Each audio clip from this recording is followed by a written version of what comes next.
Eviction notices have a way of crushing hope like nothing else. Sarah Mitchell stared at the red-stamped paper trembling in her hand, the weight of her world collapsing inward. 3 months behind on mortgage payments. Foreclosure imminent.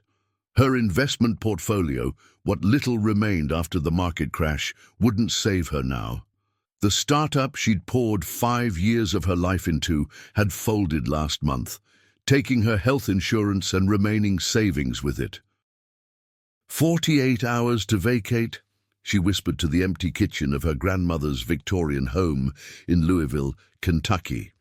The home she'd promised Grandma Rose she'd always keep in the family. If this story has already made you feel something, however small, don't leave without giving back. Comment and tell me where you're watching this video from and subscribe to the channel. The walls seemed to close in as Sarah sank to the hardwood floor, mind racing through impossible calculations. Her credit score had plummeted after maxing out her cards to cover her father's final medical bills. The experimental treatments the insurance company had deemed unnecessary. Now, at 34, she was about to become homeless, with nothing but debt to her name. Her phone buzzed. Another call from the debt collection agency, the 5th today. Sarah silenced it and pulled herself up. If she had to leave, she needed to start packing, what little she could salvage anyway. The real estate market in this part of town had tanked, and even if she could sell quickly, the mortgage underwater meant she'd still owe the bank nearly $200,000. Upstairs, the attic door hung open. She'd been half-heartedly sorting through decades of family history, hoping to find something worth enough to buy her time. Grandma Rose had been a hoarder of memories, not valuables. Shoving aside a stack of water-damaged National Geographic magazines, Sarah crawled toward the far corner where her grandmother's steamer trunk lay untouched for decades. "Please," she whispered to no one, "give me something, anything." The brass lock was corroded but gave way with a firm twist. Inside, the smell of mothballs and faded perfume, Chanel No. 5, Grandma's signature, enveloped her. Yellowed photographs, brittle newspaper clippings, and beneath them all, a leather-bound journal she'd never seen before. When she opened it, a folded piece of stationery slipped out. Heavy, cream-colored paper with an embossed letterhead, Muhammad Ali Enterprises. Sarah's hands trembled as she unfolded it. The handwriting was bold, confident, much like the man himself had been. "To Rose," it began, "your kindness that day saved more than just my career. It saved my soul. The world will never know what you did, but I will carry it with me always. The enclosed is yours, no matter what. Your friend, Muhammad."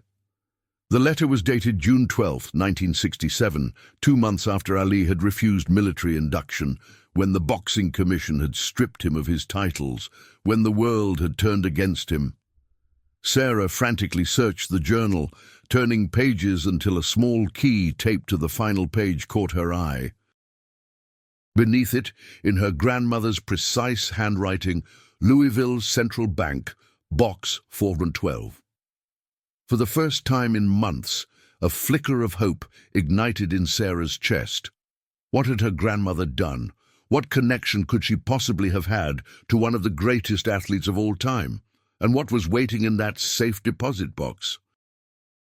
The Louisville Central Bank stood like a sentinel of faded glory on West Market Street, its marble columns and brass fixtures speaking of a time when banking was personal, when a handshake meant something. Sarah approached the counter, the letter and key clutched in her purse like talismans. "I need to access a safe deposit box," she told the teller, a middle-aged woman with kind eyes and a name tag reading, Denise. "Account number?" Denise asked, fingers hovering over her keyboard. "I don't. It's my grandmother's. Box 412. Rose Mitchell." Denise's eyebrows rose slightly. "That box has been inactive for quite some time, ma'am. There will be fees." "I have the key," Sarah interrupted, pulling it from her purse. "And I'm her only living relative." 20 minutes and several forms later, Sarah followed a security officer into a small, private room. The metal box sat before her on a table, ordinary and unassuming. When the door closed behind the officer, Sarah's hands shook so badly she could barely fit the key into the lock. Inside lay a single envelope, thick and heavy, addressed to "My dear granddaughter" in Grandma Rose's handwriting. Sarah tore it open. The first item that slipped out made her gasp, a black and white photograph of her grandmother, young and radiant in a nurse's uniform, standing beside a towering Muhammad Ali, then Cassius Clay, his arm in a sling. They were smiling at each other, not at the camera, caught in a moment of genuine connection. Behind the photo was a handwritten letter from her grandmother. "My dearest Sarah," it began, "if you're reading this, I'm gone, and you found Muhammad's letter. There's a story here I've never told anyone, not even your father. In 1967, I was working as a nurse at Louisville General. Muhammad came in late one night, in disguise, his hand badly injured from training. This was during his darkest time, when he'd been banned from boxing for refusing the draft. The injury was bad, the kind that ends careers. The doctors wanted to report it, which would have violated his privacy and ended any chance of him fighting again. I treated him in secret, night after night for 2 weeks. We talked about everything, his faith, his fears, the hate mail and death threats. He was just a boy from Louisville carrying the weight of a nation's racism on his shoulders. I kept his secret. His hand healed completely, as you know from history. When he came to thank me, he brought documents, the original title to this house, paid in full, and something I never imagined, stock certificates for a small company called International Business Machines, IBM. He said they would take care of me someday. I never told anyone where the house came from. Your grandfather believed we'd qualified for a special mortgage program. The stock certificates are also in this box. They're yours now, Sarah. Muhammad told me they would grow to be worth something someday. I pray they have. Beneath the letter lay a folder containing yellowed stock certificates, 100 shares of IBM stock, purchased in 1967. Sarah's hands trembled as she pulled out her phone and opened her banking app. The calculator appeared on screen. 100 shares of IBM stock from 1967, accounting for all splits and dividends over nearly 6 decades. The figure that appeared made her nearly drop the phone. Over $2 million. Her grandmother, quiet, unassuming Rose Mitchell, had saved Muhammad Ali's career with an act of kindness, and he had repaid her with a gift that would now save Sarah from financial ruin. As she sat in the sterile bank room, Sarah felt something shift inside her. This wasn't just about money. This was about legacy, connection, the ripple effects of kindness through generations. Her grandmother had kept this secret her entire life, never selling the stock, preserving this lifeline for whoever might need it most. Sarah carefully placed everything back in the envelope, except for the stock certificates. Those she clutched to her chest as she walked back to the main bank floor. There was paperwork to file, authenticity to verify, a financial advisor to consult.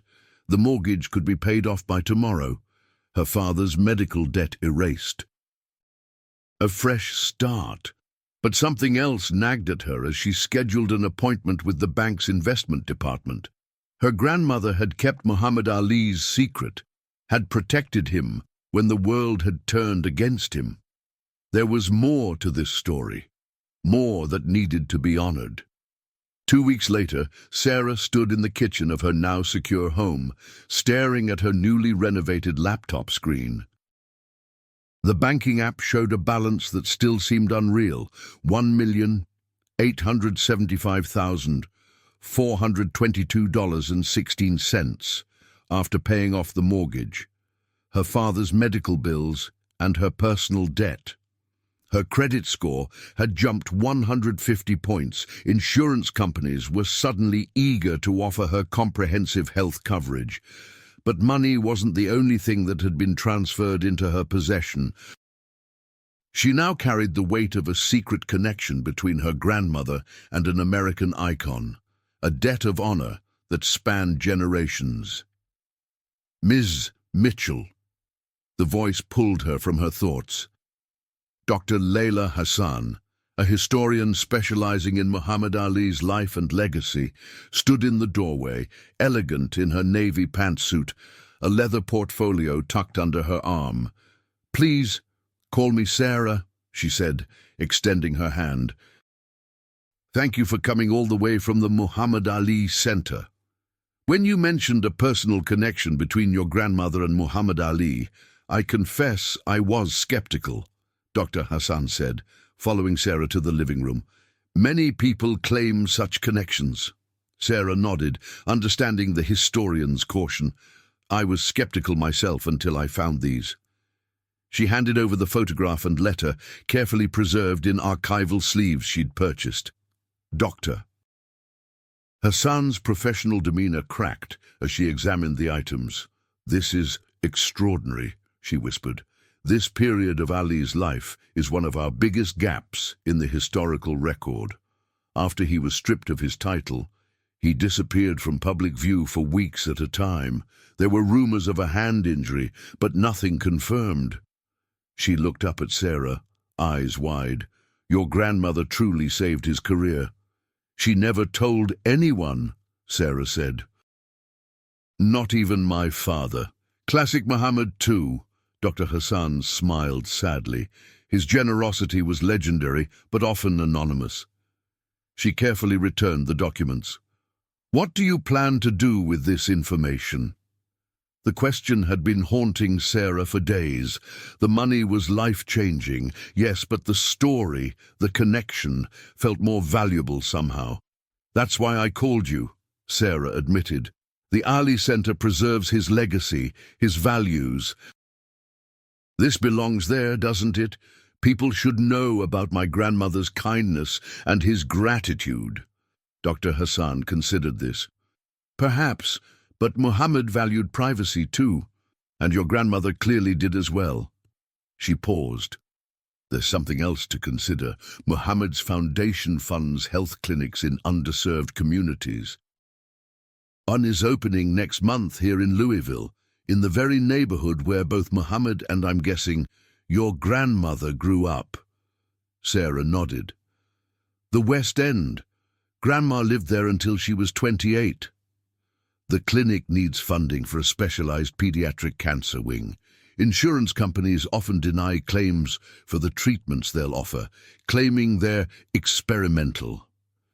Dr. Hassan's eyes met Sarah's knowingly. "Sound familiar?"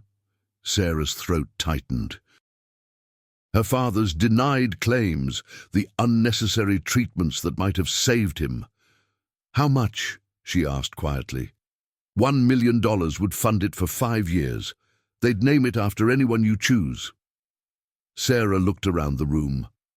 At the house Muhammad Ali's gratitude had provided, at the security his gift had ensured. The debt extended beyond her grandmother now. It was hers to honor. "The Rose Mitchell Pediatric Oncology Wing," she said finally. "But I don't want my name anywhere near it, just hers. And the documents." Sarah considered the photograph, the letter that had changed everything. "They stay private. For now. Maybe someday." She trailed off. Dr. Hassan nodded. "I think both Muhammad and your grandmother would approve of your decision." Later that evening, after Dr. Hassan had left with transfer details for the donation, Sarah sat in her grandmother's old rocking chair, the journal open in her lap. She'd been reading it page by page, discovering a woman she'd never fully known, a woman of quiet courage, unwavering principles, and deep compassion. The journal entry from June 1967 told the full story. How Muhammad had come to the hospital with a spiral fracture in his right hand that would have ended his fighting career if discovered. How he'd been recognized by an orderly who threatened to call reporters. How Rose had intervened, falsified records, treated him after hours in a supply closet converted to an exam room. How she'd risked her nursing license, her reputation, everything. Not for Muhammad Ali, the celebrity, but for Cassius Clay, the frightened young man from Louisville who just wanted to box again. "I don't know if I did the right thing," Rose had written. "No, but I know I couldn't have lived with myself doing anything else." Sarah closed the journal, understanding her grandmother more clearly than she ever had in life.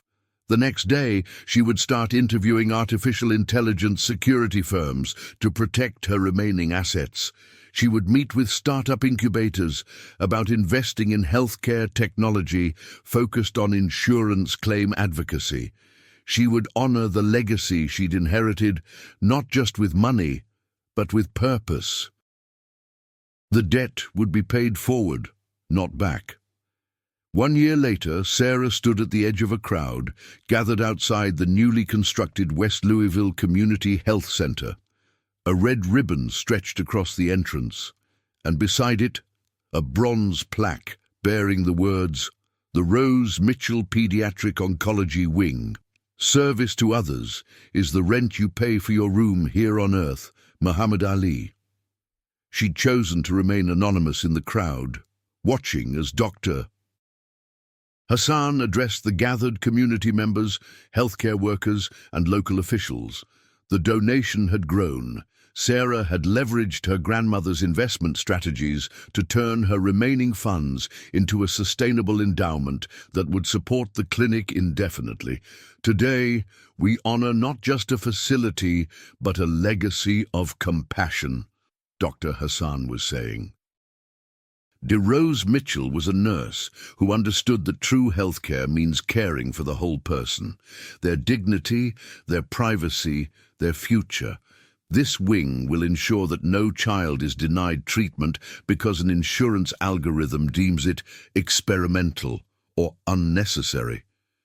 Sarah blinked back tears, thinking of her father, of how different things might have been. The artificial intelligence systems she'd invested in were already helping patients navigate insurance denials, finding loopholes and precedents that humans might miss. Her technology startup, rebuilt from the ashes of her previous failure, now focused exclusively on healthcare advocacy, using data to fight for patients' rights in a system designed to deny them. "Excuse me," a voice said beside her. "You're Sarah Mitchell, aren't you?" She turned to find an elderly man leaning on a cane, his eyes bright despite his weathered face. "I am," she admitted, surprised to be recognized. She'd been careful to keep her connection to the donation private. "Thought so.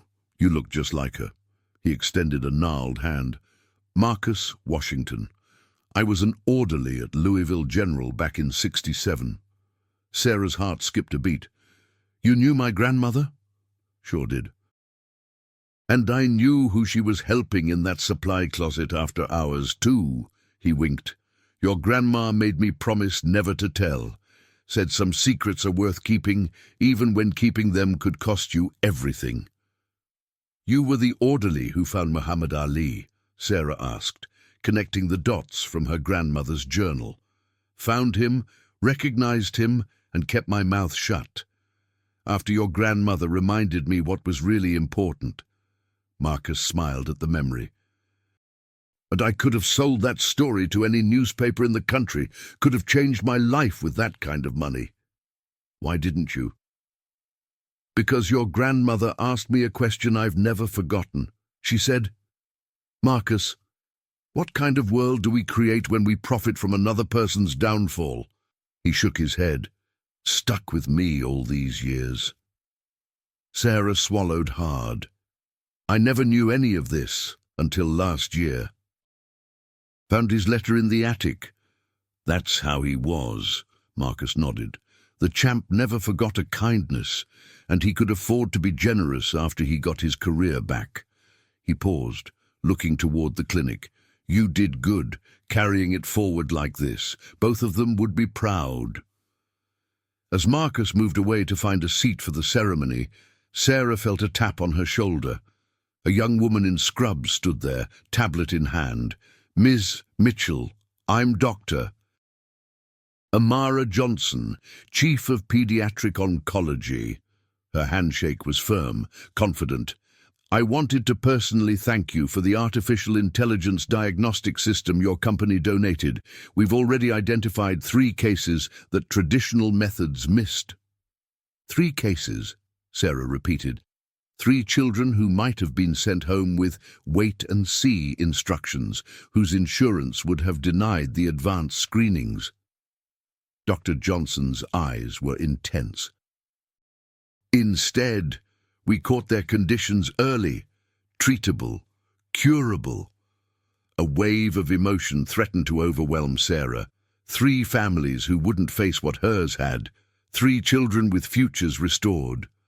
I should be thanking you, Sarah managed, for doing the actual work. It's a partnership, Dr. Johnson smiled. Technology and humanity together, much more powerful than either alone. She glanced at her watch. They're about to cut the ribbon. Would you like to join us on stage? It seems only right. Sarah shook her head. My grandmother kept her contribution private. I'll honor that tradition. As the ribbon fell and applause erupted, Sarah stood at the back of the crowd, thinking about the circular nature of kindness. Her grandmother had saved Muhammad Ali's career with an act of secret compassion. His gratitude had saved Sarah from financial ruin decades later. And now, that same gift was flowing outward, touching lives neither Rose nor Muhammad would ever meet. Later that evening, Sarah sat in her home office, finalizing the details for the Muhammad Ali Digital Archive project, a secure, blockchain-protected database that would preserve his legacy for future generations. The technology startup she now led had pivoted completely towards social impact, using artificial intelligence to solve healthcare inequities rather than simply generate profit. Her phone buzzed with a text from Dr. Hassan. Letter arrived from Muhammad's widow. She wants to meet you. Sarah smiled, thinking of the journey ahead.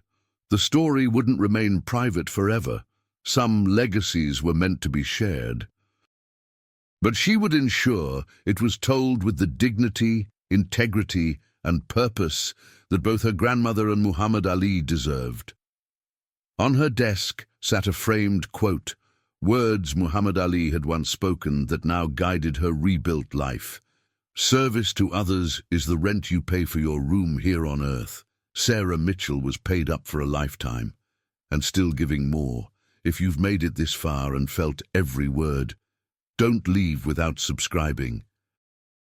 I tell these stories with my heart in my hand to reach people like you who feel, who get emotional, who live.